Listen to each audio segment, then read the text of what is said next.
Bismillahirrahmanirrahim. Alhamdulillahirabbil alamin. Wassalatu wassalamu ala asyrofil mursalin sayyidina maulana Muhammadin wa ala alihi wa sahbihi ajmain. Amma ba'du. Sederenge kula takdim teng para sing rawuh. Dongaaken Sayyid Muhammad Ikhlas, muridé mau cerita sangu mbek rabi. Wis dongakno Sayyid Muhammad legowo, di murid sing cerita rabi mbek sangu mbek nyindir Gus Raub. Ingkang kula hormati wonten Gus Raub, wonten Habib Husain, Habib Syekh Abud, wonten Habib Soleh Al-Kafs, dan ingkang kula hormati. Kula berpikir begini, kula ikrar, kula tak sering bahasa Indonesia mawon. Kula ikrar seikrar-ikrarnya yang diceritakan para saksi tadi, murid-murid beliau adalah benar. Sebab itu kula ikut bersaksi yang membela jenengan sehingga menangi Sayyid Muhammad. Ya ora duwe wajah ganteng kok Sayyid Muhammad, tapi banggalah nanti mau jenengan mlebu swarga dimodifikasi pun ganteng ya. Oke, wonten cerita ngeten Habib Husain, wonten orang tanya, Gus kenapa Nabi itu kok ganteng, wali kok ganteng? Sing jawab ya lucu, kok Nabi mesti mlebu swarga jadi ngrubahi akeh-akeh. Jadi mulane sing rapati ganteng kudu ngibadahe sing tenanan, karena mlebono swarga ora ganteng butuh ekstra salon malaikat. Niku begini Pak Hasan, ini tonggo kula sering ngaji teng Bojonegoro, terus piyambake nggih sakjane ra di rival kalian kula. Begini Pak Hasan, tadi kata Mas Lutfi itu pengganti dari nama sinten Syihab. Itu begini, ada cerita, dan ini semua yang tidak menangis Sayyid Muhammad tegas senang, karena hadhil millah atau hadatin ini milik yang menyaksikan Rasulullah SAW, juga yang tidak menyaksikan. Ini pokoknya kalau bela mayoritas, secara pemilu mesti menang pulau karena ini mayoritas.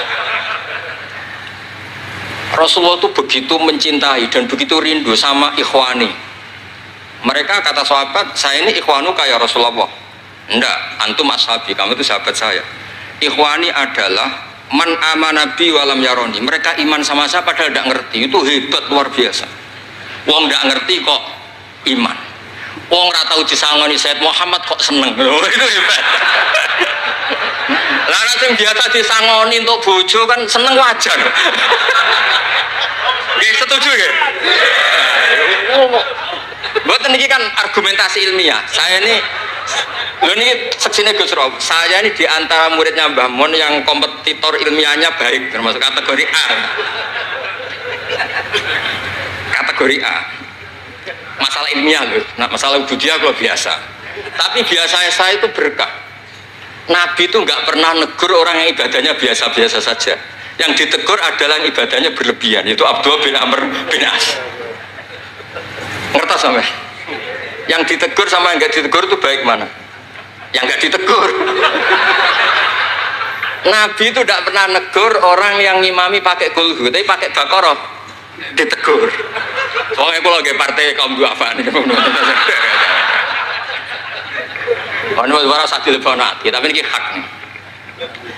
Sehingga dalam banyak cerita, dan ini disepakati banyak ulama, Uwais Al-Qarni itu lam yaltaki Rasulullah SAW walam yarohu. Hampir semua riwayat bilang Uwais Al-Qarni itu tidak melihat Rasulullah. Beliau itu sering nangis karena tetangga-tetangganya sudah sowan Rasulullah, dan tentu mereka menjadi sahabat karena sudah sowan Rasulullah. Tapi Uwais Al-Qarni di ibu mokongnya ra karuan, ditinggal lu ra gelem, mokong cerewet ngamuan njuk melayani Uwais Al-Qarni. Uwais Al-Qarni itu lebih berpegangan konstitusi bahwa birrul walidain terutama ibu itu amru Rasulillah, ummuka. Tapi apa yang terjadi? Uwais Al-Qarni yang tidak pernah sowan Rasulullah digelari khairul qurun Uwais Al-Qarni karena taat ning gone mandate Rasulullah, nggih niku khidmah kalian enten ibu. Padahal boten di zamannya beliau sebetulnya menangi zaman Rasulullah, enggak sowan. Maksud kula Pak Hasan, dadi sing ora roh-roh ya aja terus sampean ngrasa luwih tinggi. Nggih biasa mawon, kabeh iku sementing ikhlas ridane Allah Subhanahu wa taala. Nah niki terus mboten iki masalah konstitusi, soal masalah al-kutub al-mu'allafah. Saya ini tadi kata Gus Room, saya itu orang mungkin yang tidak mulazim ke Sayyid Muhammad, tapi kata tadi Mas Lutfi, kalau sanad ke Sayyid Alawi saya tentu lewat Mbah Mun. Itu teman akrabnya bapak saya. Dulu ketika beliau mondok di Mekah itu yang nganter mbah saya, mbah kandung saya, namanya Mbah Siddiq. Jadi keluarga saya ya pokoknya muamalah terus musohabah semuanya sama keluarganya Gus Rob itu minal ajdam. Ya sampai kadang beda pilihan presiden. Tapi tetap rukun. Karena nganggep itu urusan akidah, ini biasa mawon apa? Biasa.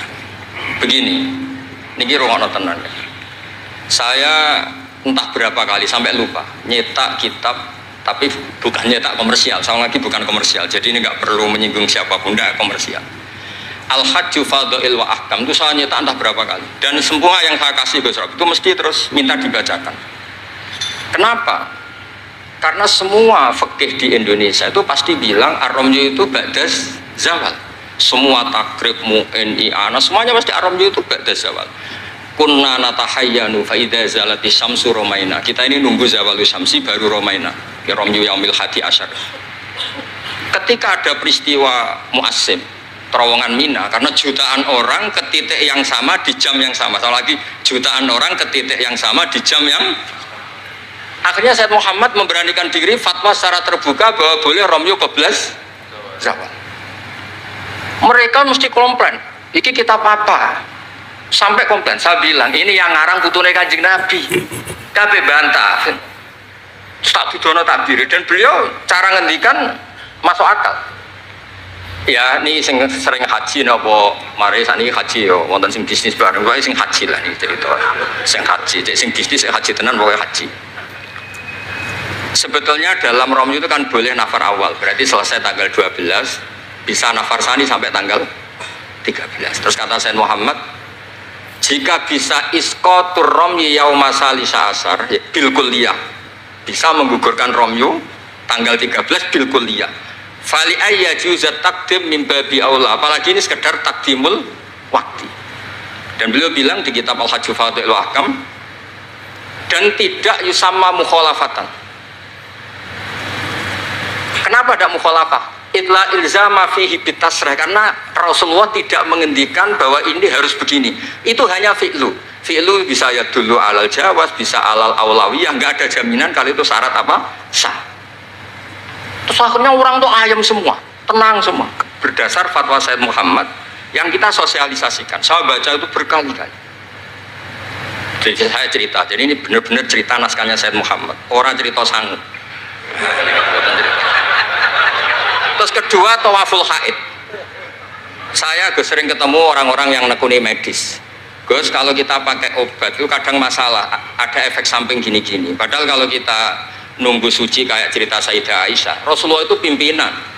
Mereka pasti ikhlas disuruh nunggu Sayyidah Aisyah sampai suci kemudian tawaf ifadah. Tapi ini kan kita orang kebanyakan. Hotelnya kalau lama-lama ya kita tidak kuat bayar, kena komplain. Pesawatnya juga gitu, kalau lama-lama juga kena komplain, bisa pulang kan. Dan itu kata Sayyid Muhammad sederhana ketika beliau menyarankan tawaful haid itu intikal madhab saja, atau tidak usah intikal. Kalau mendekati waktunya habis langsung tawaf, tapi nunggu waktunya mepet, karena dengan mepet berarti statusnya darurat, atau statusnya darurat. Terus kata beliau dengan entengnya ngendikan di mana-mana yang namanya wajib atau syarat sah itu ya ma'al kudroh. Ini tidak kudroh berarti syarat itu hilang. Di mana-mana syarat menjadi syarat ya kalau kudroh. Ini tidak kudroh ya berarti syarat itu hilang. Sehingga terus kita nyaman tawaful haid. Itu di kitab Al-Hajju Fadha'il Ahkam. Bisa dicek bahasan halaman 115 itu. Ini bukan cerita Malaysia, cerita tek. Jadi buat ini serius. Karena tadi kan orang-orang bisa guyon cerita nikah, berarti Anda tukang nikah. Nah kalau sekarang guyon karena ilmu, berarti Anda mubarak betul. Cerita nikah iso guyu, cerita ilmu iso guyu, berarti waras sampean. Ternyata bisa senang dengan ilmu, bisa senang. Ya relax saja. Saya baca kitab beliau yang khataman, ini Gus Rauf saksinya. Saya baca Qawaid Asasiyah itu pasanan khatam tahun 39. Terus poso ini kemarin 45 ini saya juga khatam baca Qawaid Asasiyah. Dulu itu karangan Sayyid Alawi namanya Zubdatul Itqan. di era Said Muhammad disebut Al-Qawaid Al-Asasiyah fi Ulumil Quran. Saya ngajar di Sarang ya kitab itu di pondoknya Gus Sufur. Saya berkali-kali baca kitab itu di Kudus di pondok saya kemarin khatam. Terus kitab beliau yang saya senang sekali diantaranya tentu Mafahim Yajibu Antus Soha. Tadi Mas Lutfi cerita betapa repotnya Said Muhammad ngadepi Wahabi. Tapi di Indonesia saya sering cerita ke mereka, bahkan sebagian yang berfaham itu di kota banyak yang menjadi minna. Saya cerita begini, la ilaha illallah itu kalimatun dakhala bihal kafiru al-islam. Fakaifa bihadil kalimah. Kok terus jadi tukhriju hadil kalimah al-muslimah minal islam ilal kufri. Orang tahlilan, orang nyekel patok, orang-orang NU yang khol itu nyekel patok yang la ilaha illallah, la ilaha illallah. Itu kalimat yang orang kafir puluhan tahun menjadi muslim. Masa dengan kalimat yang sama menjadi kafir? Itu logikanya tidak kena. Berarti kalimat ini punya dua status. Ya mukminah memukminkan, juga mukafirah mengkafirkan. Itu kan lucu gitu. Dan itu mereka terus menerima. Kayaknya bener Gus Pak. Masa kalimat yang 70 orang misalnya kafir dalam waktu 70 tahun itu karena melafatkan satu kalimat itu saja, la ilaha illallah Muhammadur Rasulullah, langsung menjadi apa? Menjadi muslim atau mukmin. Masa dengan kalimat yang sama hanya karena sambil megang patok terus menjadi apa? Kalimat itu kalimat syahadatut tauhid. Makanya saya mohon para muhibbinnya Said Muhammad itu harus baca kitabnya. Saya ini bukan niat sombong. Saya baca kitab beliau yang saya takriri sampai khatam itu ya Al-Hajju Fadlul Ahkam. Saya sudah lapah berapa kali saya khatam. Terutama di bab Tuaful Haid sama Amram Yukoblah Zawad. Terus Mafahim Yajibu Antus Soha, Qawaid Asasiyah, Mafhumut Tatawur wa Tajdid. Terus yang kitab-kitab paling modern terakhir karangan beliau itu Sirah Nabawiyah, yang syaratnya Alfiyatus Sirahnya Zain Al-Iraqi. Terakhir Mu'alafatus Said Muhammad. Dan saya yang sering juga sinau itu Manhajus Salaf fi Fahmin Nusus. Itu juga termasuk kitab yang sering saya pelajari. Sehingga belajar betul Mas Hasan, bukan main-main, belajar betul ya. Maksudnya kalau tidak bisa tak cari di kamus. Kalau nggak bisa semua bukan niat sombong. Pakai sarana saya ini kan bapak saya itu hafal Quran, buyut-buyut saya ini mungkin termasuk orang yang nekuni Quran. Jadi saya kalau nggak paham, ya Allah kita ibadah pantas. Tiang butuh Quran jenengan terus mau ora paham kita ora pantas wis. Nah, ya akhirnya paham itu. Nah, dari sekian cerita yang difahami nufus, ini supaya sampean clear ya. Saya mohon semohon-mohonnya. Jika jenengan pilihannya berpakaian seperti ini oke. Yang berpakaian ala Rasulullah atau ala Arab terserahlah istilahnya, nggih monggo. Tapi yang berpakaian ala Jawa gini, saya masih ingat takbir itu di halaman 423 di Manhajus Salaf fi Fahmin Nusus. Itu beliau ngendikan gini. Wa kanat sunnatu Rasulillah sallallahu alaihi wasallam annahu yatamu ma yajiduhu fi ardi wa yalbasu ma yajidu wa yarkab ma yajidu mimma abahahu wa famanis ta'mala ma yajiduhu fi ardi fa huwa al-muttabi' lisunnah kama annahu hajjal baita min madinati faman hajjal baita min madinati nafsi fa huwa al-muttabi' lisunnah wa ilam tarkun hadil madinah tilka. Saman cek itu insya Allah lafadznya itu persis, bukan karena saya pintar atau cerdas, memang saya tekuni. Aku raiso seneng terus masang foto itu tidak bisa, saya tidak jenis seperti itu. Terus seneng ngenang di sangon itu orang iso, saya itu sebenarnya nggak bisa.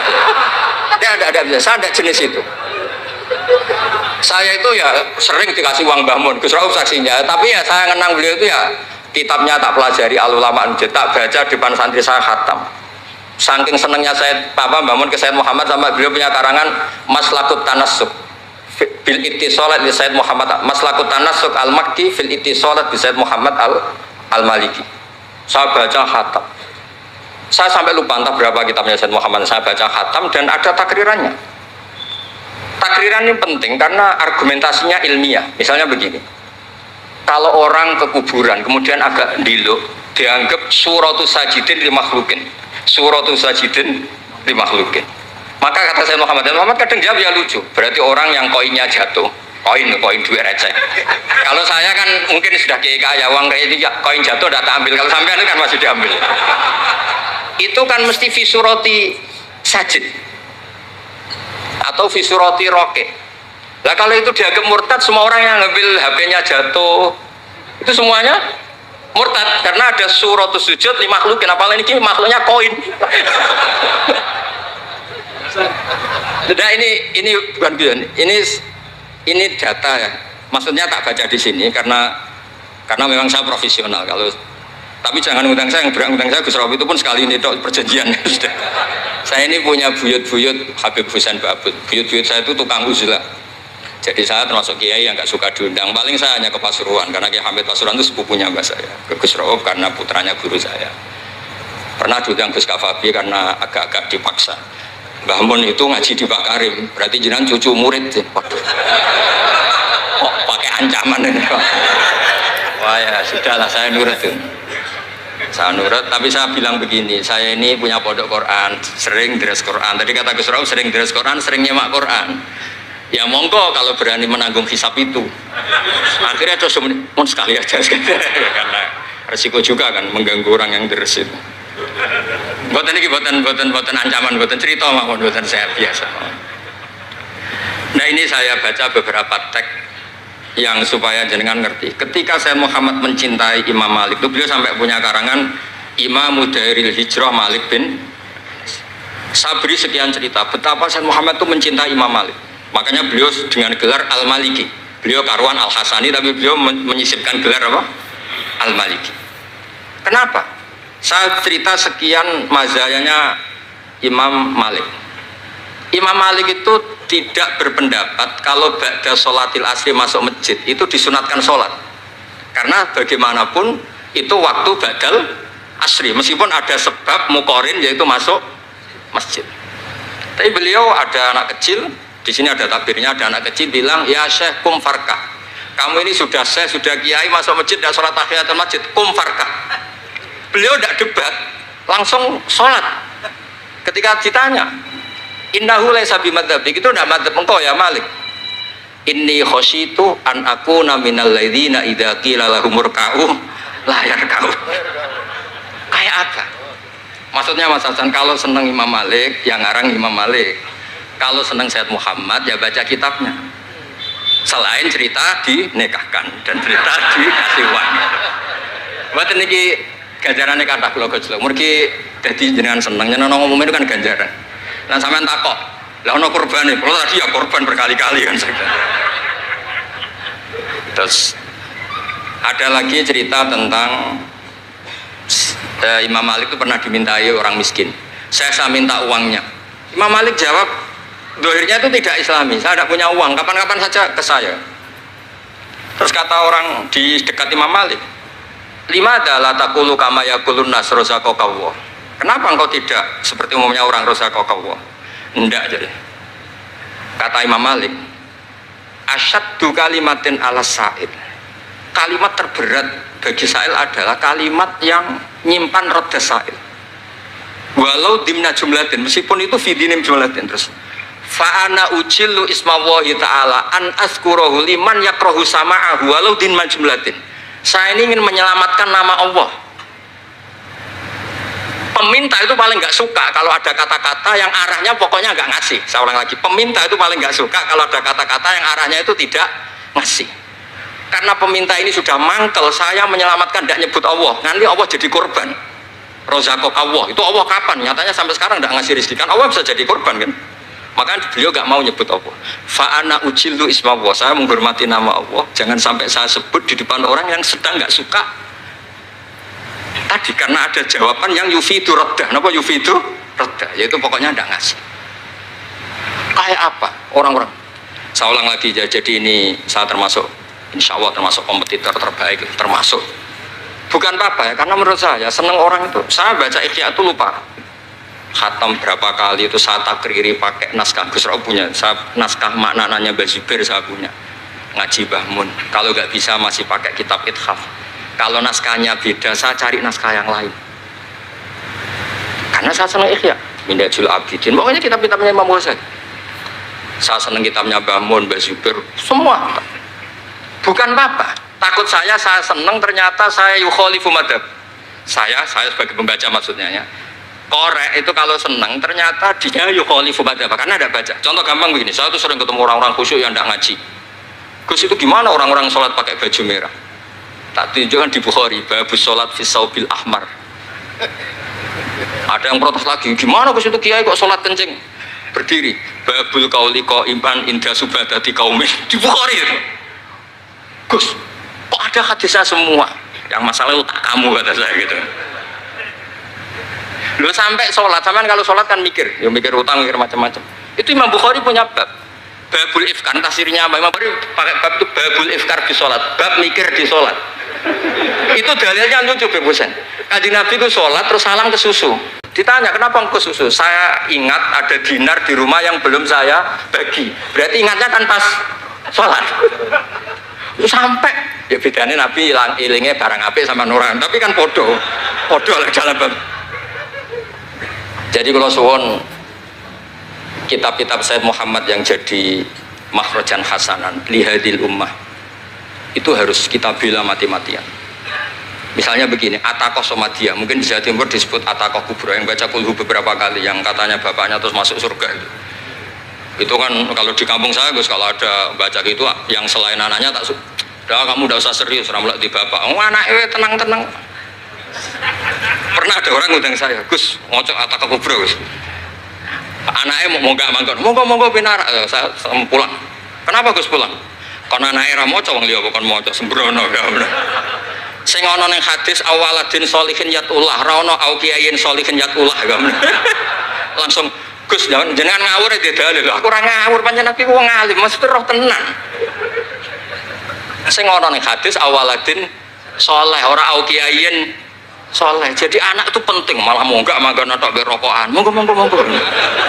Semenjak itu kalau orang udang saya enggak berani kalau enggak khusyuk moco. Takut saya pulang. Lah misalnya yang undang no nyangoni saya, sugih saya. Kan mboten ngefek no teror itu mboten ngefek. Jadi ini penting meskipun guyon, ilmu itu didudukkan. Sayyid Muhammad ngendikan hadis-hadis tentang jumlah kul huwallahu ahad semuanya itu dhaif. Saya pernah ngaji itu di Kudus cerita gini, alhamdulillah kok dhaif. Hadis tentang jumlah la ilaha illallah yang banyak alhamdulillah juga dhaif. Karena kalau itu syarat sahnya harus banyak, berarti begini, mangqala la ilaha illallah mi'ata marrah lagi dakhalal jannah. Berhubung enggak ada jumlah mi'ata marrah, satu pun sudah dakhalal jannah. Kul huwallahu ahad juga sama, di riwayat Bukhari jelas. Ada orang kalau ngimami baca kulhu ditanya, kenapa engkau baca kulhu? Li anha sifatur rahman, fa ana uhibbu an aqra'a biha. Kata Nabi apa? Jibril datang, akhbir ya Muhammad, annallaha yuhibbu bi hubbihi qul huwallahu ahad. Dan semua riwayat kadang hanya bilang hubbuka iyyaha adkhalakal jannah. Dan enggak ada riwayat hubbuka iyyaha wa qira'atuka alfa marra wa alfa marra lagi dakhalal. Kalau ada riwayat itu innalillahi wa inna ilaihi raji'un. Kita punya masalah besar karena kita nggak kuat baca lama-lama itu udah kuat. Artinya gini, kita harus menjadikan kitabnya Sayyid Muhammad ketika menvonis hadis-hadis yang jumlahnya besar tadi. La ilaha illallah. Soal kamu lakukan tetap baik, kita sepakat itu baik. Tapi jangan jadi aturan hukum. Saya ulang lagi, baca banyak tentu tetap baik, tapi jangan menjadi aturan. Kalau jadi aturan hukum berarti gini. Dakhalal kafiru fil Islam in qara'a la ilaha illallah alfa marrah mi'ata marrah. Itu yang mengislamkan di masjid capek itu. Karena nunggu alfa marrah. Jadi saya mohon karena agama ini yuridu wa bikumul yusra, agama ini Allah inginnya itu mudah. Bu istu bil hanifiyatis sama semuanya itu mudah. Tapi jangan tahawun. Jadi kalau suwon tadi alhamdulillah sudah diduga saya 20 menit karena memang saya ini tidak bisa pidato. Saya kalau ngaji di rumah ini Gus Rob saksinya. Saya ngaji biasa 4 jam, 3 jam biasa ngaji. Ngaji ada kitabnya saya baca Jalalain, pikirnya ada Sofi, ada Futuhat Ilahiyah, kadang ada Tobari itu kuat. Kenapa saya kuat 3 jam kalau ngaji? Saya ini pecinta umatnya Rasulullah SAW. Umat itu tidak boleh hanya mendengar kata-kata seorang bahak, nggak boleh. Harus mendengar kaifa qala Tobari wa kaifa qala Al-Baidawi wa kaifa qala Syafi'i wa kaifa qala Imam Syafi'i. Saking hormat saya. Cuma saya nyampaikan pancen rilek guyon karena itu wasiatnya Bapak. Hak kena ngaji guyon. Iku wong bingung kabeh sing ngaji-ngaji. Jadi ya ngoten mawon. Assalamualaikum warahmatullahi wabarakatuh.